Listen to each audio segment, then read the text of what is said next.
What drove you to actually have the balls to attempt this? The thought of not succeeding never entered our brain. Who would ever intend to take people's money thinking that there wouldn't be lawsuits that would literally ruin you? Our intention from day one to the end was that we succeed and that you succeed. That's it.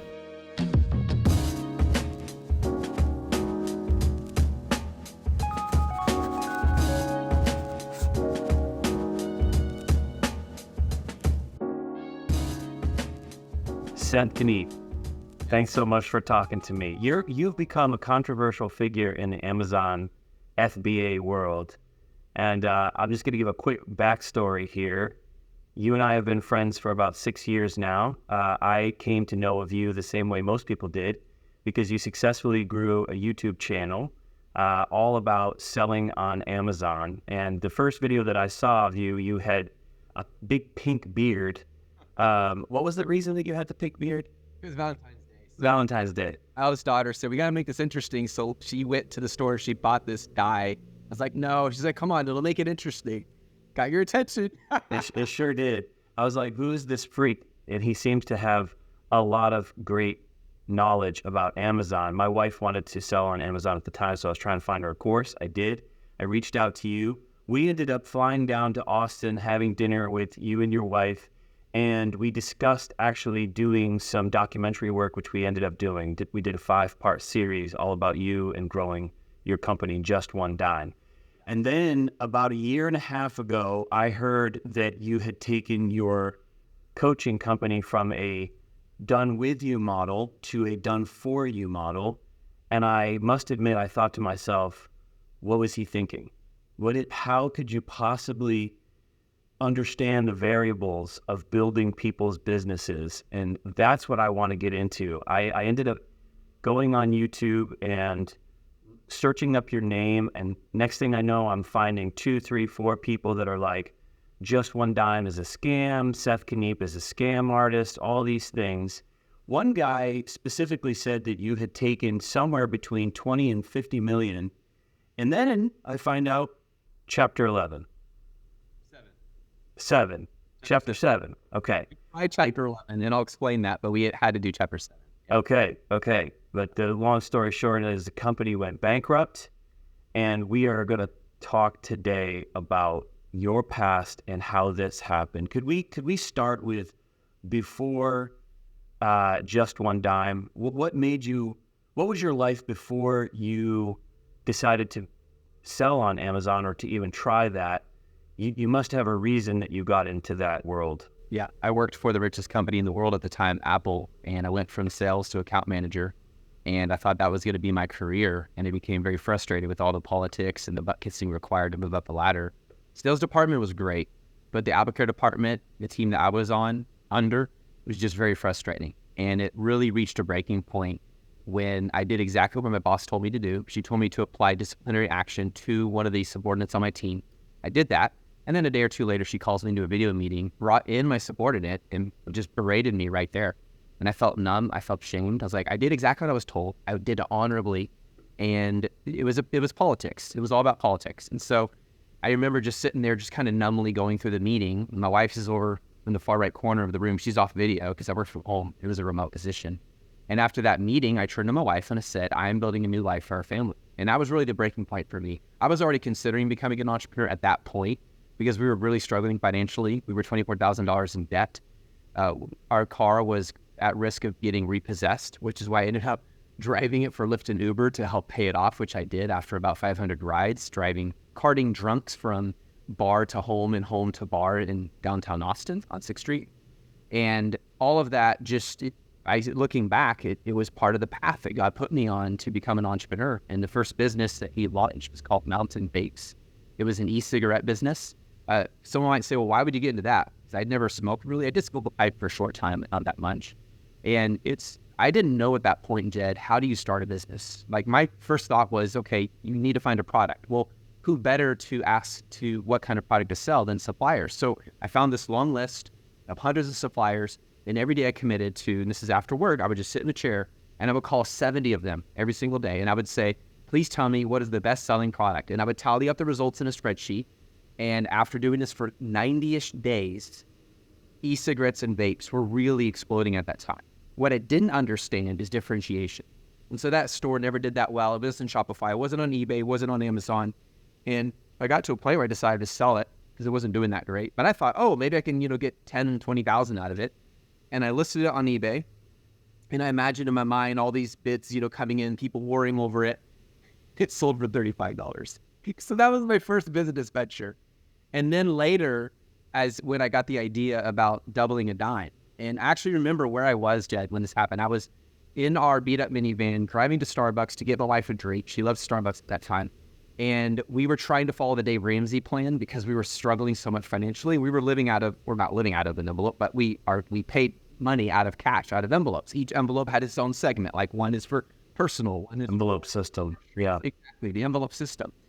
And after the cashier, I paid for it in cash. And as she gave me the change back, I just stopped and looked down at a dime. And I thought, this is the smallest coin for its size. And I just imagined, how many times would I have to double this for it to become $100,000? And I think people ask me, like, why 100,000?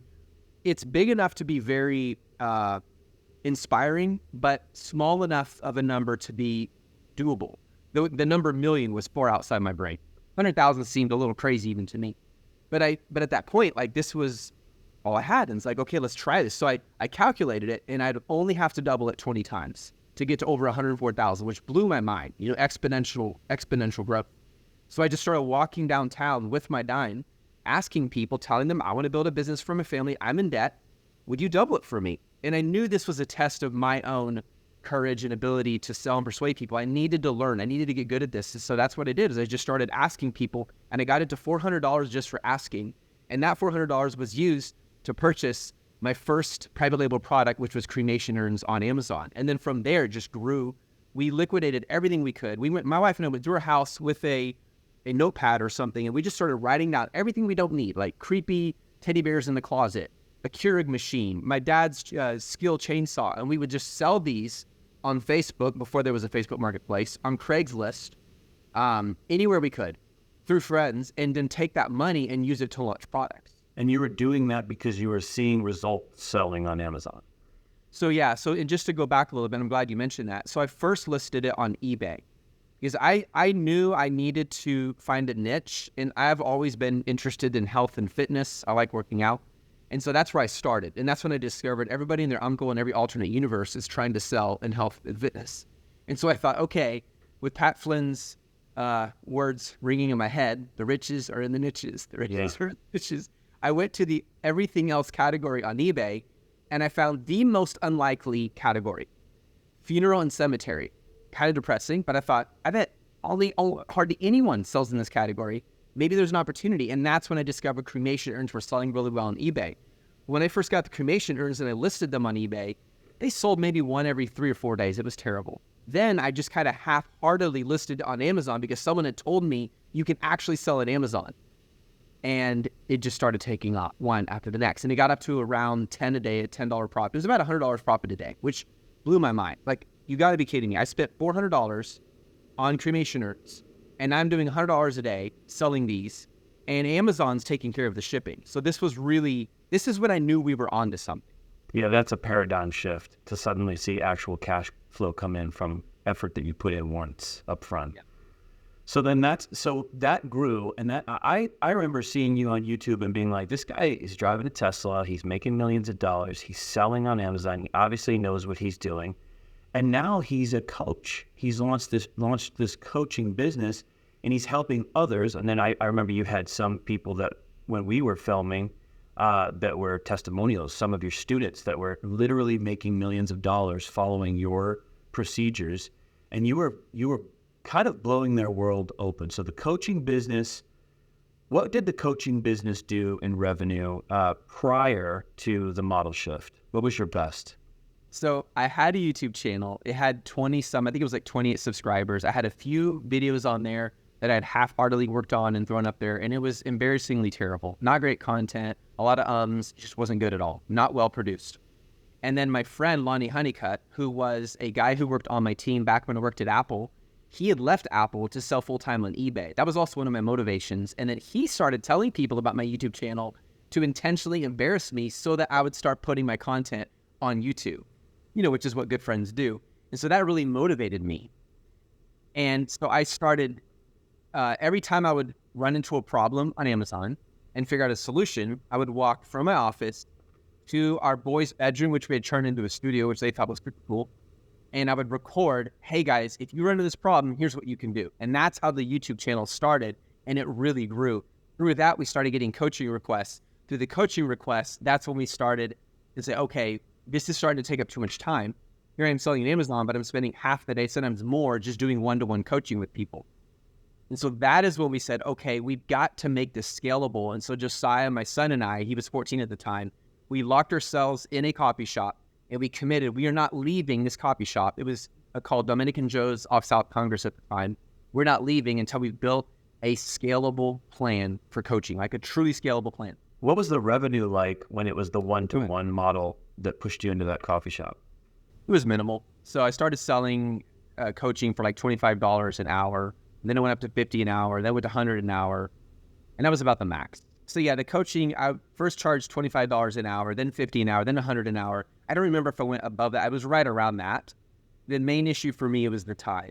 So the Amazon sales were making more than the coaching at that time. Around that time I was doing, and this is a wild guess, so don't quote me on it, I remember doing around $20,000 to $30,000 a month in revenue at about 30 to 40% profit margin. And our product that was doing the best was cash cannons. We brought the first cash cannon to Amazon, actually negotiated a deal with the supplier here in the US.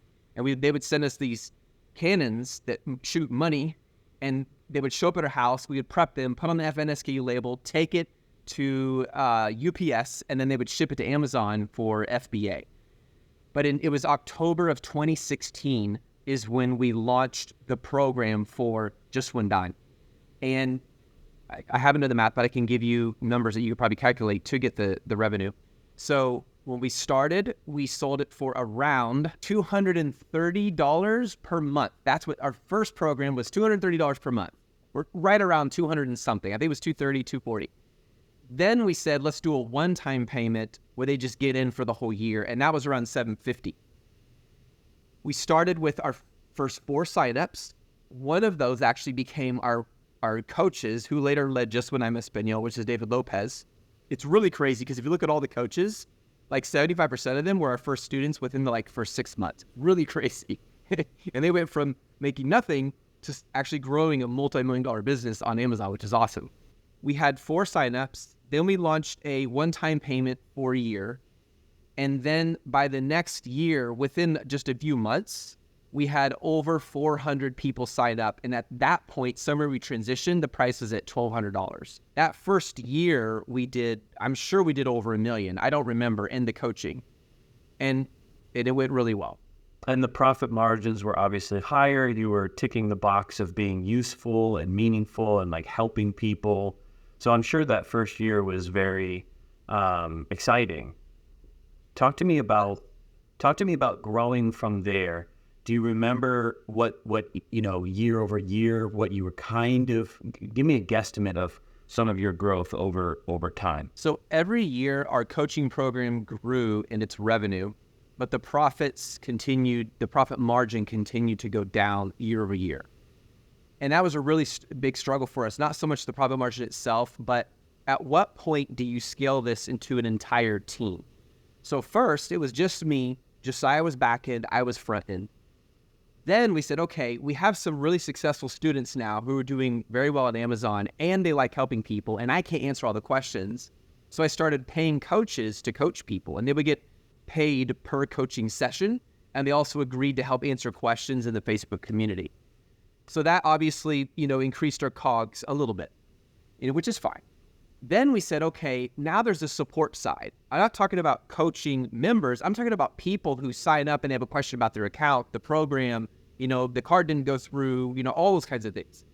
And so that's when we decided to hire staff, and we hired 4 remote staff. We had to let go of one of them, so we kept 75% of them, and they did a really good job. Then later, and now I'm fast forwarding way, way forward, in late 2018, we decided, okay, do we actually want to open offices? Because this is at the time when a lot of people were just going online, finding a course, recycling it, calling themselves an expert, taking screenshots, and then just sending it out and saying, hey, I'm a coach and I can teach you how to be rich.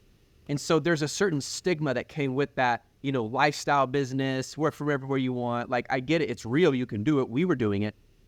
But if we have an office, that's going to show some of the legitimacy. But not only that, it would allow us to have a central place where we could bring people from around the world and coach them in office. Yeah. We actually could have a team. We could build this as a brand. And that was one of the hardest decisions, man, we ever made. In fact, we hired 21 people in 3 weeks. And right after that, one day I'm in the living room. I'll never forget this. And I'm just standing there, and all of a sudden, I'm having struggle breathing, and the room starts to spin. And so I sit down because I felt like I was going to fall over. I almost passed out. And my wife looks at me. She's like, Seth, we are taking you to the emergency room. So she took me into some medical clinic, and they ran all the tests. And when the doctor finished, she goes, Seth, you were a very healthy man. You were just stressed. And my wife and I looked at each other and just laughed like, well, that makes sense. We didn't need a doctor to tell us that. And that was a very difficult time where we moved from working out of coffee shops to having offices on Anderson Mill Road in Austin, Texas. What was difficult about it? Was it the risk? Was it now you had overhead? Like what part about that was difficult? I didn't want to recreate what I had escaped. I didn't want to recreate the corporocracy that I experienced at Apple. And just for the record, Apple's a great company. It was that particular department that really sucked. Right. It is a good company. I'm not saying that because I'm afraid I don't care what they think. Like, it was a great company overall, but it was that department God used to drive me out of that and become an entrepreneur. I did not want to recreate that because as soon as you have staff, then you have employee handbooks, then you have policies, then you have time off, then you have time on, then you have disciplinary measures, then you have firing, like all of that comes with it. And you can get bloated. And that was the other thing is we were concerned that our focus would turn more and more and more towards managing staff and not coaching and not selling on Amazon. So it was a very difficult decision. And another really, that wasn't a bad decision, but a very bad decision that I made is I ended up hiring a lot of people who I knew because they were friends, but I didn't do a really good job of vetting them for their skills. And big mistake. And a lot of these were people from the community. And so people who saw me as, oh, Seth, the coach, I was sort of like an idol to them. And I take no pride in that. That's unhealthy. But now that I'm their boss and I have to say, hey, I need you to show up on time because you're supposed to be here at 8. And you've been late for 4 days in a row. Like, if you keep doing that, let you go. All of a sudden now, oh my goodness, their idol's been shattered and now he's evil. And so it just really created some very difficult internal issues. And that's my fault. Like, I should have taken the time to really understand how do you vet people before you hire them and make sure these are people who have a professional relationship with you, not a messiah complex about you, because what that does is it creates this extreme adoration to despisement because now you're telling me I did something wrong, but oh, you were my everything. You see what I mean? Like, and that's and not all of them were like that. Some of them were absolutely amazing to work with. And I'm not an easy person to work for either. I'm very, very high. Like, I expect a lot. I'm not a micromanager, but I expect a lot of performance because that's what I do. And that was also something I had to learn, Jed, is just because I'm at this level, no one else is going to be at this level and care as much because it's not their company. Only Josiah and I would care as much as that. Add to that, I have a very intense personality. I can be very direct. And that created a lot of struggles for us internally with their staff. Well, that intense, direct personality is pretty good for camera, right? It was leveraged to grow that channel, and that's a superpower. And like you said, it's pretty tough when a fan actually is then working for you because, yes, the ugly side, the good side is of being a content creator is you have influence, right? These people want to come work for you. The ugly side is that they're going to, now it's much more intimate and teamwork needs accountability. And the moment you hold them accountable, the whole world of just like consuming from you is now, no, it's a partnership and has to go both ways. So you scaled that business and you got past some of those challenging psychology issues around like, what am I building? Am I building another corporate whatever? Or are we building something that's meaningful? Talk to me about what led to the shift in the model. What drove you to actually have the balls to attempt something like a done-for-you model? 2018, in my opinion, was really like the heyday of Just One Dime. That's when we traveled to China. That's when we got to have our conferences. Like, it was such a cool time at Just One Dime. It was the time. And that's when we filmed you. Exactly. That you guys like got to know us during that time. It really was an incredible time. I felt like things were growing faster than I didn't have to try. There were so many opportunities coming our way. In 2019, it started off really tough with staff. Then through 2019, Josiah and I committed ourselves. We were going to learn how to hire and manage people correctly. And that's when we started getting coaching. We met with other people. We joined C12 and just really started learning how to do that. And our team, we ended up with a very strong team. By early 2020, we started getting requests. Actually, late 2019, early 2020, we got a request from BMW to get their products on their online store, their accessory items. Amazon flew us to their headquarters, or myself with none of their sellers to consult with us. And I'm not saying this to brag. You'll see how this leads to done for you. We consulted for Forever 21. They were thinking about being a third-party seller versus a vendor. We said you should be a third-party seller, but they didn't listen. And I believe that partly attributed to their bankruptcy, unfortunately. We collaborated with Kevin O'Leary. We actually got to meet with him at his condo. So things were really going well, and the brand was growing. And a company from Shark Tank that was invested in on Shark Tank, they signed a contract with us for us to help them. We actually had fashion models walk the fashion show in New York in late 2019 because we had another contract with a fashion line. The reason I'm sharing all this is we started getting requests from well-known established brands to build their store for them. And a lot of these didn't know how to sell on Amazon, so it really was a done-for-you model. Then we started getting students saying, hey, I don't have the time. I don't have the expertise. I took the training. I love the training, but I just can't commit to this. Could we pay you more to do this? And that's how the done-for-you model started. And so one day I was doing an online webinar, and they had 3 options where they could buy. And 1 was just the course. 2 was the done-with-you model with all the coaching and everything. And 3 was the done-for-you model. And I just threw it in there so we could have 3. We really weren't seriously, like we were doing just a little bit of this for a couple high-end brands, but that's it. And everyone wanted the done-for-you model. And that's when we knew, okay, there's an opportunity here. So the demand was clearly shown, and you had already gone through these steps with well-known, influential names, be them individuals or brands. And were you getting any results for some of these more notable characters?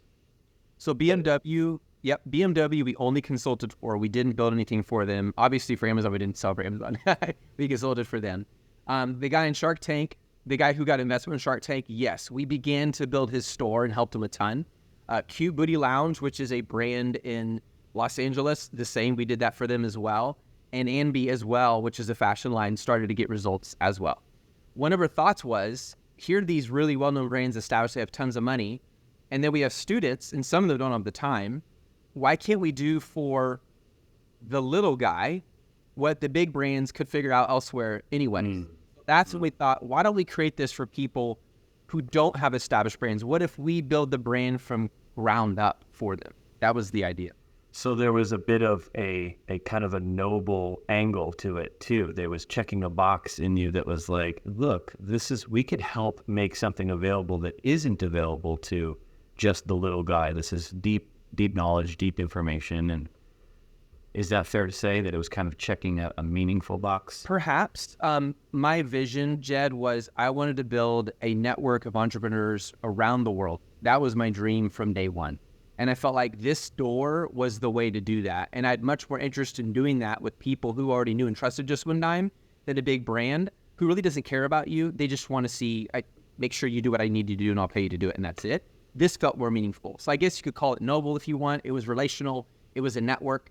And I knew this, and I've always believed this. If you build a strong network, that's far more valuable, not just monetarily, but long-term, than if you just have a bunch of contracts. So did you get results for these students, the first wave of done-for-you customers?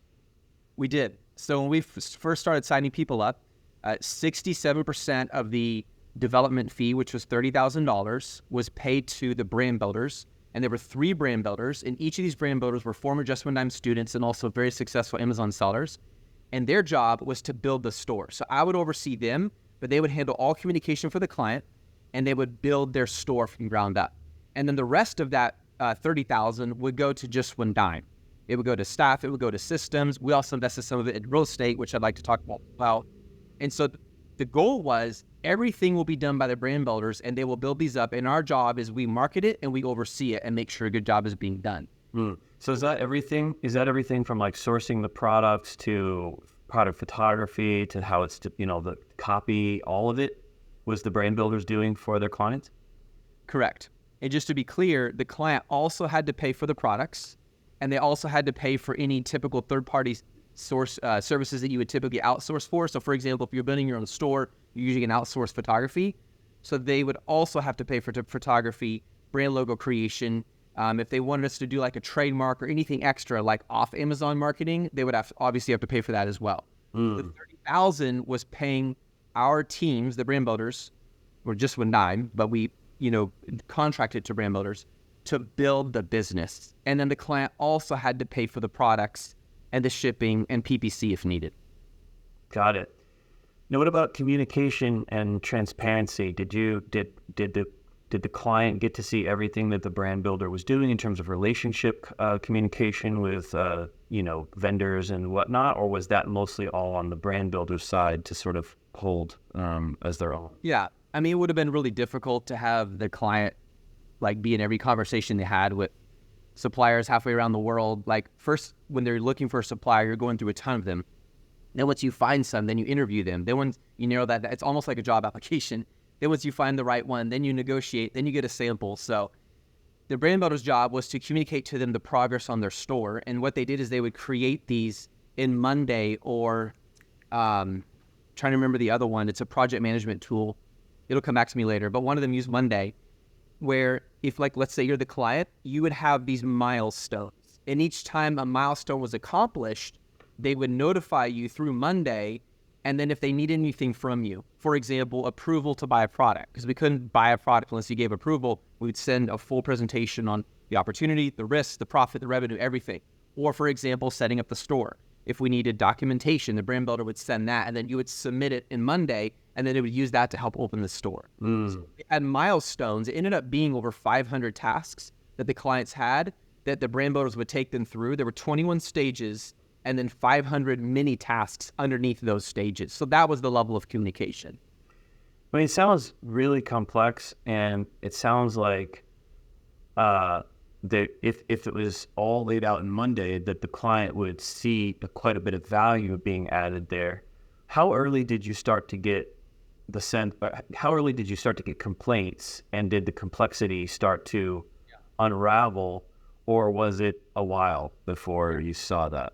Yep. So that was about 6 months in. We started to get results. We start like some products they would sell out, no PPC at all. Other products would sell very high profit. One sold out within 3 days. Like some were amazing. Some did okay, and then some just really crawled along. So it was varied. But at the beginning, the results were good. The first obstacle we ran into is clients started complaining about communication. There wasn't good communication. And even though each brand builder had their own system set up, sometimes there'd be 2 or 3 weeks they wouldn't hear anything. And the brand builder's over here working on talking to suppliers, negotiating. Then a supplier says, oh, sorry, we can't do it. So you go to another one. But those details, it would have been better if those details had been shared with the client, those one-off details, but they weren't. And so the client's sitting here thinking, it's been 3 weeks. I don't know what they're doing. I sent them $30,000 and maybe another $10,000 for the first product. So what's going on? So the communication was really bad at first. So I met with the brand builders. We sat down. We looked at it. I said, look, what is the problem here? And they're like, well, we're hired to build the store, not babysit. And we would actually get into healthy, not like angry, but really good debates over this. Like, okay, I get that, but they need communication. They're like, yeah, I get it, but they keep asking the same question. As soon as we have something, we'll send it to them. And I said, look, how about this? Can we set up a standard? After 24 hours in a business day, you have to respond. They all agreed to that. And so they went back to the staff, they trained them, and that was the new standard. But still, it wasn't good enough because sometimes the responses would come off can, because what they would do is they would create templates, which you do in any company. And let's say you, Bobby McGee, and Lucy Pooperberry all ask the same question. Instead of rewriting it 3 times, they're going to send it. But I told them, make sure you customize it if there's anything unique. Well, sometimes the staff didn't do a good enough job of customizing it. So that created more complaints. Then they felt like, oh, you're just giving me a standard answer, but it's not a true answer. And that created more issues. Then to further that, we started getting delays with the shipping in China. So what would normally cost $4,000 for an entire shipping container was now $40,000. I'm talking 10 times. And the client is the one who has to pay for it. So the brand builder will go back and say, guys, I got bad news. The shipping cost has gone way up because of the shipping clogs, the high demand, all of that created issues. And so the client will go, I can't afford that.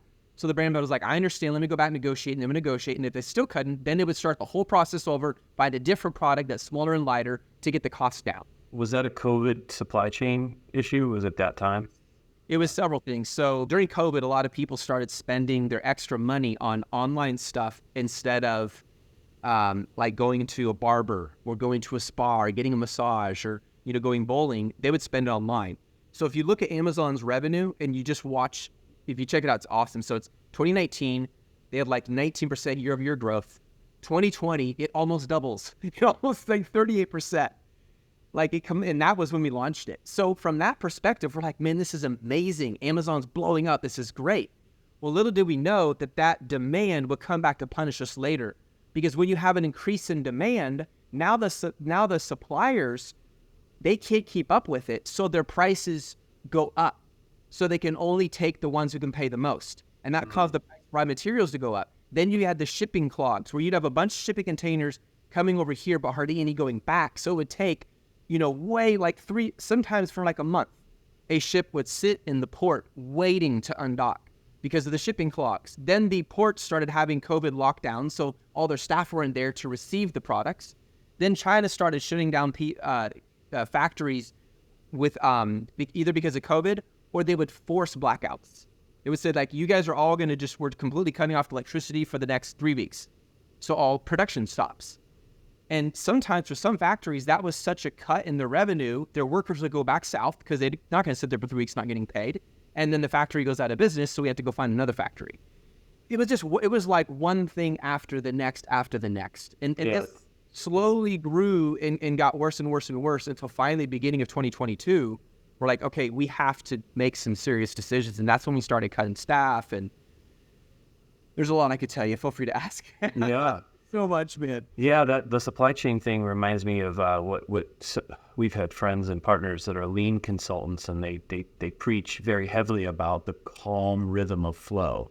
How much people, everybody thinks they want all this demand, but really what you want is this calm flow, the rhythm that things could just keep going and flowing, and there's a calm to it. And you had the opposite of that from a few different fronts, supply and with your clients, how they would perceive that. And you could see how anybody would pay money and then say, I want results, right? I paid money and you're a guru and I want results. So what led to some of that stress around we have to actually let people go? It must have been a cash flow issue or a cash crunch at that point. Yeah. So I'm going to go back to the real estate just for a moment. So let's say you're a client and you paid us $30,000 to build you an Amazon store, okay?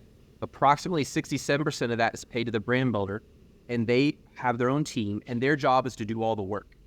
So that remaining 33% is kind of like profit, but we would use it to pay staff salaries. Oh, I was paid, for perspective and transparency, I was paid an annual average salary of $165,000 and just shy of $100,000 during those 3 years of Done For You.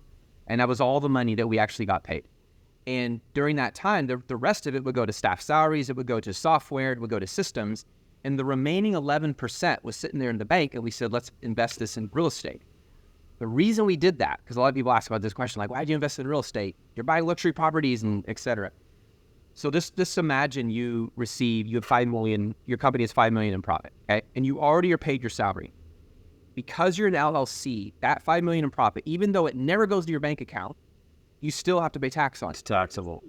About 40% of the $33.5 million that was received in 48 months, which was the total of the development fees, it was $33.5 million, that about 40% would go back to the IRS, which is a problem because even though we didn't need the money now, we knew in the future we might need it to bridge the gap between when the client signed up, $30,000 is great, but it's not a sustainable model, and when we launched their product. Because when they launched the product, the $30,000 might seem like a lot of money, but when your expenses are $300,000 a month, it's not. We need to be able to sustain ourselves. So that's why we said we will get, and the client agreed to this, 15% of the revenue as long as the product is a minimum of 30% profit margin. And of that 15%, it's the same split. 2/3 of it to the brand builder, 67%, and the rest to Just One Dime headquarters. That's how we were going to sustain this. That was where the real focus was, is we have to launch products profitably. Otherwise, we will go down. And it grew so big, Jed, that at one point we realized if Done For You doesn't succeed, all of Just One Dime goes down. Like, the ship had gotten so big. And there's so many things I wish I could tell my 42-year-old self that I know now at 46. Grow slower. Make sure you have your systems in place. Online explosion is not always a good thing. I believe this. I built 2 to 3 Amazon stores, KK Fashions, Good Idea, Insane Market Deals, and I built them well. But if I can do that well, that does not mean I and my team can build 978, which is the total number of clients received, stores well. It's a different set of skills. I had to become a different person. I didn't know that. I thought we'll do this, but we'll repeat it. Because up to this point, that's how I'd always lived. I was like, rent out 1 condo, we'll rent out 7. Sell 1 product, we'll sell 100. And if I had economy of scale, we can actually become more efficient. But that was not the case. And so when we invested in real estate, what it does is, let's just say you send me 30,000, 67% goes to the brand builder, 11% of that 30,000 goes into real estate, okay? Now, because of depreciation, that will reduce my tax liability legally. The IRS encourages this. Right. And we literally saved Just One Dime millions of dollars and made them a $380,000 profit because we invested in real estate.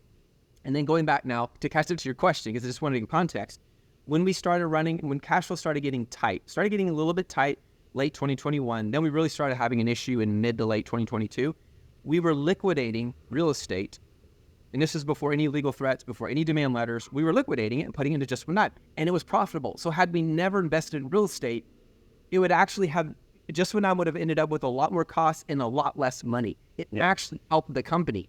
And these real estate companies, they didn't belong to me. They were in my name or Josiah's, because most brokers, they won't let you take an LLC and use that as the guarantor. You have to be It has to be personal. It has to be in your name. Right. So Josiah and I, or 2 separate LLCs, which we did for liability reasons, in case Bobby McGee is renting out the real estate, he breaks his leg, they sue the company, now they can't sue Just One Dime. So it has to be in a different entity. See what I mean? Right. So these real estate, investing in real estate was a help, but that's when we started liquidating it, was late 2021, early 2022. We just started selling the real estate and putting the money into Just One Dime. And then to this day, I kind of regret doing this. My wife has never once criticized me for it. She's an amazing woman. We had purchased our own personal duplex in Southeast Austin. Oh my goodness, Jade, you were there. When we walked through and filmed it, the Hoarder House. The one we bought that year, 2018. You remember the yes. Oh yeah. Oh yeah, the human feces smeared. Yes. Yeah. That's so cool. So that property had been purchased long before Done For You with our own personal funds. It was a duplex. It was our best rental property. We also sold it for $492,000, liquidated it, put that into the company. It had done $76,000 in rental income in the last year and a half. We put that into the company. I liquidated my 401k, put that into the company. At somewhere like halfway through Done For You, it completely stopped selling Amazon. And I told everyone, I was like, I'm stopping. I can't. This is all I can do because this is all I have time for. I had $40,000 left in 2 different accounts. One was Ancient Tree, one was Oskin. I put that into the company. Like, we literally, and again, from a financial perspective, it was stupid. But I really believed it was going to succeed. And I was wrong. We put everything in the company. We thought, this is going to work. But the one thing we did not account for was legal costs. Because as soon as we shut down the private label program, because we could not continue, we could not afford, and just did the arbitrage, which is it's also Done For You, just arbitrage instead, which we didn't charge a single dime for. Nothing. People are like, oh, you charged $20,000. That $20,000 was for products. It was actually less than if they had paid for a private label. When we shut that down, and our lawyers are like, don't do this. They're going to spill blood. And they were right. Boom, we got hit with lawsuits. And then it's like, okay, we're at a point now, Jed, where to fight each lawsuit is like $250,000 in court. And Josiah and I we literally created a whole spreadsheet, like, how do we make this happen? How are we going to make this happen? We're liquidating properties. We're throwing our own personal funds into the company. At this point, we had over 350 staff. And I fired 12 amazing people. They were our marketing staff. It had taken us years to get them, but they were the team we needed the least. We only kept staff who could do Done For You, Direct value add. And that was our way to get out of the whole shipping issue, because now we're sourcing from the US. And so when we shut it down, which is a breach of contract, I'll admit it was, but we explained. And here's the cool part. I've done the numbers on this. 96% of the clients were incredibly supportive. Like, they were like, we get it. We understand you guys are working hard. I've been frustrated with the communication, but I know your intention is to succeed. 4% of the clients said, I want blood. And so we got sued multiple times in federal court, twice in state court, 2 small claims. I mean, I didn't know what a demand letter was for this. I'm like, Right. officer standing at my door. I'm not kidding you. A stack of papers. It's higher than I can show you on the screen. It was like half my height, man. I'm just under 6 feet. I mean, these people apparently don't care for trees. Huge stack of paper. Oh, put it on the desk. And they sued my wife. They sued my wife. She didn't even work for the company since 2021, and she had no decision-making power. They sued my daughter because she was assistant to bookkeeping. Of course, they sued me and Josiah. They sued everyone and their uncle they could. They sued some staff and just would die. And now we're thinking, okay, do these people realize that the litigation costs we're going to now have is going to make it harder for us to put store for them? Like this, and even some people online started complaining about this. And that's when I said, okay, we are going to have to file Chapter 11. And Chapter 11 is different than Chapter 7. This is where you reorganize your assets. It makes all the lawsuits stop temporarily. And a judge says, we're going to give you a chance to pay your creditors back and make them an ROI. Yeah. So we created an entire plan to do this. It was a 14-year plan. And Wow. an expert looked at it. He's like, a judge is never going to look at that, man. He's just not. You have to file Chapter 7. And so that was it. It's almost, like you said, smelling blood. They're thinking, yeah, but Seth is going to have assets other places. He's going to have it in family members. He's going to have this over here. You're saying that you actually had your own Amazon stores running for a time. You kept those going until you came to the place where you had to put everything into keeping this afloat.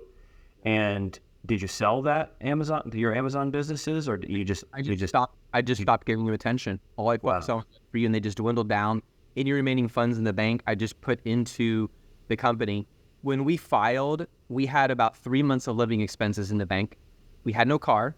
I didn't own a single house. I actually rent the house here, which is my son's house. And that's it. We had no assets. There was one point where one of the lawyers convinced a bank to freeze our bank account, which there was no order to freeze our bank account, but she somehow manipulated them to do that. And we could not buy groceries. So we started selling furniture out of our garage just to pay for food. And then later our sewer exploded. I was like, okay, God, what are you trying to teach me? And I'm sitting here thinking, this is so sad because these few clients think we're hiding money. We have nothing. We are broke. We hurt ourselves trying to make this company work. And then people online are saying, oh, you're a scam, you're horrible, you're evil. And I so badly wanted to jump on and defend myself in my pride. And it's like, oh, we tried and we suffered and you have no idea. And I did it because you're recommended not to, because people can use anything you say against you. Well, I'm never doing this now, and I hope people watch it. But it got to a point where my lawyer got so pissed at the plaintiffs because he realized these clients are going to lose more money paying a lawyer to get to the end of the rainbow and there's no pot of gold. He said, my lawyer recommended the trustee of the estate. He's the guy that controls all the assets and sells it and liquidates to give to creditors, the clients. He said, why don't you hire a forensic accountant to go through all the finances? And I'm not just talking about just some dimes. I'm saying Seth's, Josiah's, Kimberly, if she has anything related, even slightly related with a single dime to these companies, let's do it. Like we wanted them to. And so the trustee didn't want to do it because that's going to take money out of the estate to pay creditors, which hurts them more. But he finally did it because he felt like, okay, this will calm their fears. So he hired a forensic accountant. They took 2 to 3 months. They met with the FBI twice, at least twice. I don't know, maybe it was more, but on the records, this is twice. I mean, it was a big deal. They went through all of our fight and we gave everything, man. Like we literally said, here you go. No hesitation. Please look through everything. And they got through all the records and they concluded nothing had been done wrong. There was no fraud. And if there had been, the trustee would have sued us for funds, but there's no funds left. boom. And even after that, somehow the lawyers still convince clients to come after us. And at that point, my lawyer's like, okay, that's called a hate lawsuit. I just hate you. It doesn't matter if you have money or not. So at that point, we're like, okay, this is really getting sad. Like people are not losing money just the first time because just when I went under. Now they're losing money paying a lawyer to do this, even though the forensic accountant went through everything, and there's nothing. They said, look, you could see your funds started to go down with, like, literally they could trace a line with COVID in our funds. You could literally see the direct relationship. I mean, in a nutshell, if we hadn't had legal costs, I believe we would still be going and making these stores successful. Because at the beginning, some of these stores were successful. Not all the products were, but that can happen. But we were starting to see results. We actually had testimonies, people going on video, like it was awesome. But we took on too many clients. COVID hit. Oh man, it was unbelievable. Wow. A lot of different things happening all at once, kind of the perfect storm. The name of this podcast is Meaningful Stories, and what makes a story meaningful is conflict, and how the hero of the story gets through the conflict. And I'm not calling you a hero, I'm just saying every story has a hero. So this is really interesting. You said something fascinating a minute ago about Kimberly, that she never has criticized you about all of this, putting personal assets into this. And I know, that my heart beats through my wife, and I'm sure that yours does too. Talk to me about that emotional roller coaster of going from being a multimillionaire with plenty of assets, a history, a history so close where, I can remember interviewing Kim, and she said, sometimes when I go to the grocery store and put the debit card in, I still have that feeling of like, is this going to go through? And any entrepreneur, anybody that's ever been low or just poor, let's say, for any period of time knows that feeling. Like, I hope this goes through, or like rifling through different credit cards to see which one has $10 left on it or something like that. You guys had that in very close. Like, it's a history that wasn't far off. You could emotionally tap it. Then you go to these really high highs. You come to a new place in life where you can say, multi-millionaire, plenty of assets. You think you're never going to go back there. You think it's impossible to go back there. And then you do. Yeah. Talk to me about some of the more nuanced emotions of the family unit through that time. Yeah. It definitely drew our family closer together. And I do not say this to sound like a hero. Losing the money was the easiest thing. The hardest part for me was feeling like I'd failed. The hardest part for me was being criticized online for things that I knew I had not done, or people saying we intended to hurt people, when that we hurt ourselves trying to help people. Did we fail? We did. But that's not the same thing as trying to hurt people. Or you just, you took people's money and filed so you could run with it. I just filed personal bankruptcy a few months ago to stop the litigation. And you know what my assets are? $4,000. My assets are $4,000, and most of that is in a product that I designed that belongs to me, thank God, a knife sharpening kit, some at Amazon, some in the garage. I can show you one right now, and it's an awesome private label product. So the money was not hard, and it wasn't hard for my wife. And again, it was not an issue. We never once like, oh my goodness, we're so poor. It wasn't like that. It was people who trusted us no longer trusted us, or people who, the people who hate us or the competitors who do videos, I don't care. But for people who felt like we betrayed them, that was the hardest part. And one of the hardest moments, Jet, is when we decided to file. We had to do it in 30 days. And people online's like, I've filed bankruptcy before. You can't do it in 30 days. Well, we did.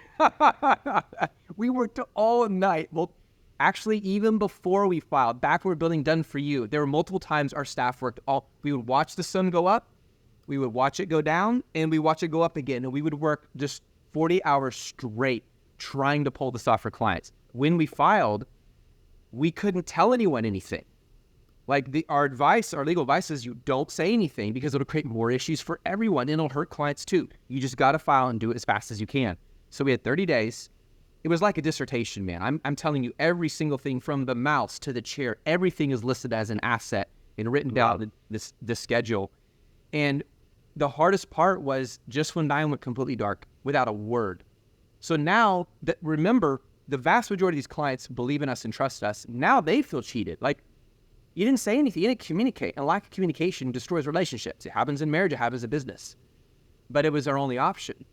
And we've had to continue to say nothing until just now, per video that we just came out with. And so that was one of the hardest parts. But going back to your other question,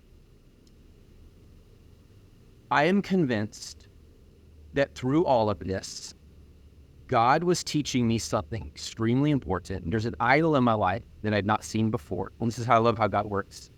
And it's called the idol of results. Ever since I was a kid, I've tended to find my identity in achieving, in results. I did it at Apple. I did it in marriage. I did it in business. And it's funny, everything I tried to do it in, I guess except Apple, I failed. Ultimately ended up failing because God is trying to show me my value comes from this. Jesus Christ who died for me. Jesus Christ who loves me. Jesus Christ who rose from the dead. That's where my value comes from. And some people will hear this, will say, oh, that's just your escape. You're using religion as an excuse to escape. And people can believe what they want. It doesn't matter. That's what God has been teaching me. My wife and I actually in May of last year, we renewed our vows. And not because like, oh, our marriage is falling apart. We just really felt like everything's starting over. This is a great time. We rented out a little, it's called Chapel Dulce here in Texas. Just our kids were there and a photographer, and we renewed our vows, and it was amazing. So I feel like we are now in a season of the seed has been planted, it's died, and it's being rebirthed. And my only prayer and hope is this. I just want to make sure that I don't put my identity in results, but I put them in Jesus Christ who loves me. My value comes from one thing, and that is God and his Jesus, and that's it. I deserve help. Were it not for his grace, I would not be here talking to you today. And for every single client who lost money, if I could speak to you right now, I would say, I am so, so sorry you lost money on this thing. But I want you to know our intention from day one to the end was that we succeed and that you succeed. That's it. The thought of not succeeding never entered our brain until all we could do was file Chapter 7.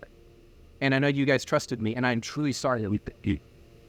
Couple things where I want to go. First, about we both share faith. We both share a faith in Jesus Christ, and that's cool to see that this is a big story of you learning things, and that's how life works, right? You look at these characters in Scripture and like the highest highs and then the lowest lows, but then ultimately that their faith in God is what actually pushes them forward and teaches them the deepest lessons that they can learn. As I think about business and investments, this was very public, and this was very like, okay, you're in forums, you're making videos, people, you're very public. History is littered with many thousands of situations where people invest money and the company that they invested in lost it. Right? That's the nature of an investment, right? Or that it could go that way. That's the nature of risk, I should say. And I think the difference here is when people, and there's been plenty of those times throughout history where the intentions were evil on the part of the people that take the money and Ponzi schemes and all the rest. What the average person who's not running a business does not understand is how complex it is. You're talking about hundreds of employees that all have different personalities. You think you've said something and communicated something. You don't know what they've heard, what they've internalized, or what they will take action on. And you can't do everything. So it's all kind of okay, we're trying to lead from this place of authority, as an employer, but you can't control what they do. And you also don't know what you don't know ahead of time. And it just all kind of comes down to communication and what these risks are. And you can always look back and say, with 20/20 hindsight, oh, I should have done this, I should have done that. But the reality is there are certain businesses where you just get over your skis. And from my perspective, hearing the story, this seems like something to where you just got over your skis, right? It's not fair to say that you ever intended for this. Who would ever intend to take people's money, thinking that there wouldn't be lawsuits that would literally ruin you? Nobody would ever intend that. Why would I take our hundreds and hundreds and hundreds of videos and then just like, let's just start the shit? Yeah, right, exactly. But it was what I needed to go through, Dad, in order to reprioritize in my heart. It's I think in our culture today, it's easy to idolize, worship the idea of, hey, you're independent, you make your money, and there's honor in that, there's respect in that, there's integrity in that. I think that also can become an idol, and I really believe it had become an idol for me. And my identity was wrapped up in this. And I think what God's trying to show me is that, even if you're stripped of everything, naked in the desert, no wife, no kids, your whole family dies, even though I'd be weeping, I'm still loved by God. And then if you could be the king of the world and have all the money in the world, and I'm still loved by God, those are just external things. They come and they go, but they're not going to last forever. And my hope and prayer is that my story can help other entrepreneurs, especially those who have a relationship with God, to realize, don't let your business become your identity, and be wise. And there's such a thing as slowing down growth. Fast growth can hurt you. Online sales exploding is not always a good thing. Like, there's so many things I wish I could tell myself, but then I wouldn't have had to learn these things. And it's hard. Like, it was really, really hard. It was just trying to figure out the hardest part was like, what do I do now? Am I supposed to, go back selling Amazon? Like, what do I do now? What's the next step? That was a hard place for me. Yeah, it's hard enough to learn these things in private, but then in public, Yeah. especially if you have a reputation, and like you said, the reputation is worth more than all the money in the world, right? So then working to repair that reputation is no small task. Talk to me about that, about what you dream about, or what, it's been a year and a half. I know this is a process. I know it's a journey, and it's an emotional, psychological journey. Both to just let time heal, but then also to, say, what do I actually want to do differently next time? Are you imagining of building in public again? I don't have to ask the question of whether you're going to build something again. It's how you're wired. Yeah. Yeah, no, I will go public again. In fact, now that we released The Rise and Fall of Just One Dime, I just want to share what I'm doing in my life, and I want to add value to people. And so the first thing we did is we just went back to what we did best, selling Amazon. And then we had multiple clients from Done For You reach out to us and say, will you please build our store? I'm like, are you serious? We're like, yeah, no, we know you tried, and we just took on too much, and everything went crazy. We want you to build our store. And so we took on one of them.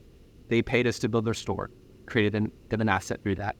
And then now we also started building our own Amazon store. We didn't have very much to start with, so it was very slow growth, but we still had our own private label product we were able to sell, so that was good.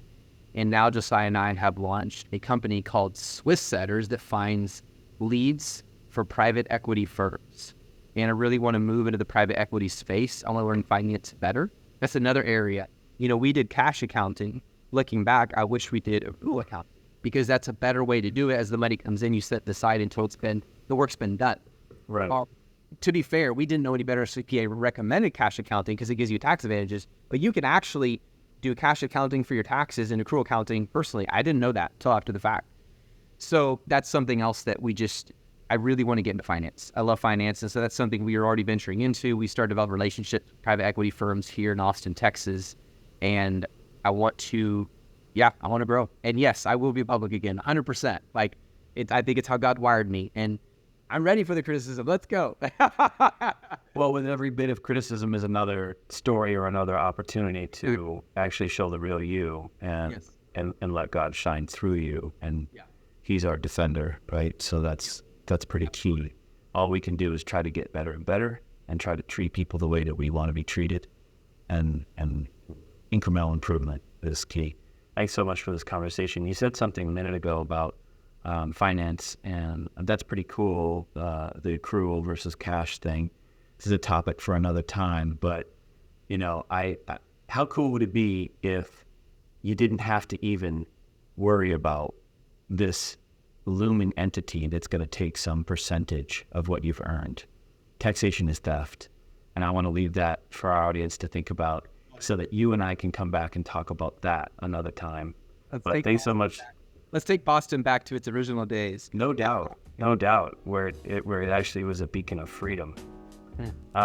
Thank you very much for a candid conversation. You signed your emails, keeping it real, and I feel like you really did keep it real here today. So I appreciate you, brother. Thank you, Jet. Thank you for having me on, and thank you for your friendship.